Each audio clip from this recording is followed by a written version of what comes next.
Alguém já parou para pensar por que as figuras da Bíblia viviam tanto tempo? Adão, Matusalém, Noé, todos eles com mais de 900 anos de idade? Parece coisa de ficção científica, né? Mas e se a resposta não estiver só na nossa biologia, e sim em um mundo que era completamente diferente do nosso? Vamos mergulhar no que a Bíblia realmente nos conta sobre essa longevidade tão impressionante. Para a gente desvendar esse mistério, vamos seguir um caminho. Primeiro, vamos encarar essa questão de frente.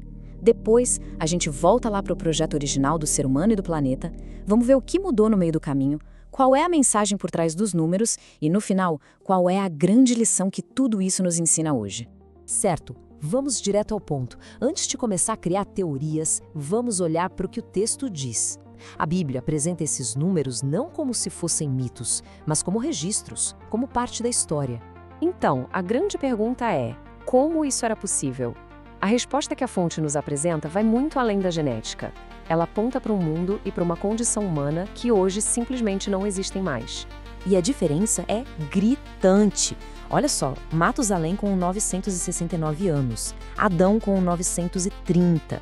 Isso é mais de 10 vezes a nossa expectativa de vida hoje em dia. A Bíblia faz questão de detalhar essas idades, mostrando que isso não era uma exceção, era a regra em um mundo recém-criado. Para entender por que eles viviam tanto, a gente precisa voltar para as configurações de fábrica. Como era o ser humano no seu estado original e qual era a conexão dele com o Criador? E aqui tem um ponto que é fascinante. A longevidade não vinha só de um corpo perfeito. Era algo espiritual.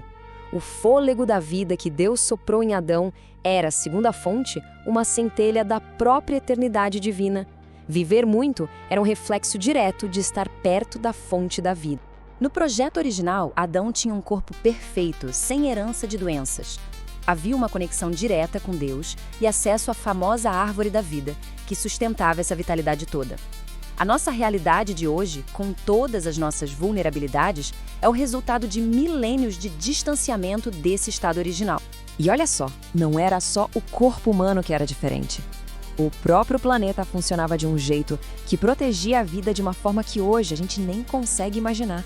A Bíblia fala de águas sobre o firmamento, o que muitos interpretam como uma camada de vapor d'água envolvendo o planeta todo, como se fosse uma estufa global. Essa cúpula criava um ambiente totalmente diferente do que a gente conhece.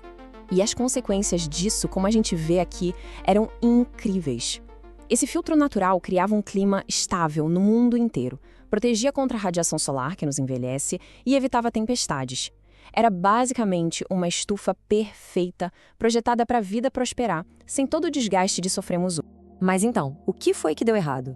2 eventos mudaram tudo. Eles não só alteraram o planeta, como reduziram drasticamente o tempo de vida humano. Vamos ver como isso aconteceu. Primeiro, a queda no Éden. O pecado, segundo a fonte, introduziu a morte não de uma vez, mas como uma rachadura, que foi se abrindo na estrutura humana.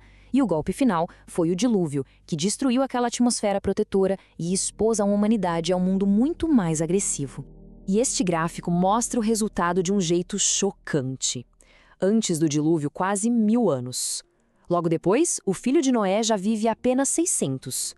Pula algumas gerações e Abraão, com 175 anos, já era visto como um homem muito velho. A queda é nítida, uma nova realidade se instalou. E o ponto crucial é este: a mudança não foi só ambiental, foi também um decreto. Deus estabelece um novo limite de 120 anos. Isso não era uma previsão, mas a definição de uma nova regra para a existência humana. Mas a explicação não para na parte física. A fonte sugere que os próprios números, as idades exatas de cada personagem, carregam uma mensagem espiritual.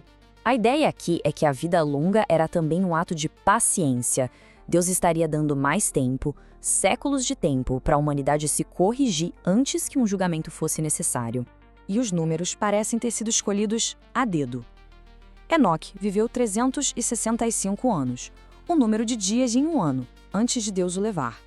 Lameque, o pai de Noé, viveu 777 anos, um número que simboliza perfeição, pouco antes do mundo antigo acabar.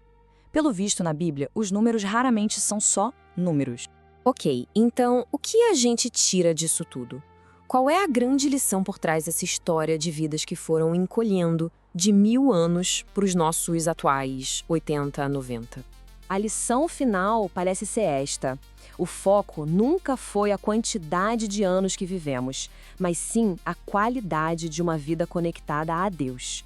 A história da longevidade perdida serve como um grande lembrete sobre o que realmente importa. E aqui a gente vê a solução teológica para esse problema.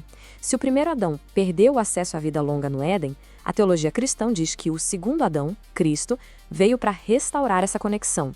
A promessa então muda. Não é mais sobre viver 900 anos na Terra, mas sobre ter uma vida eterna com Deus, voltando ao plano original. E isso nos deixa com uma pergunta para refletir.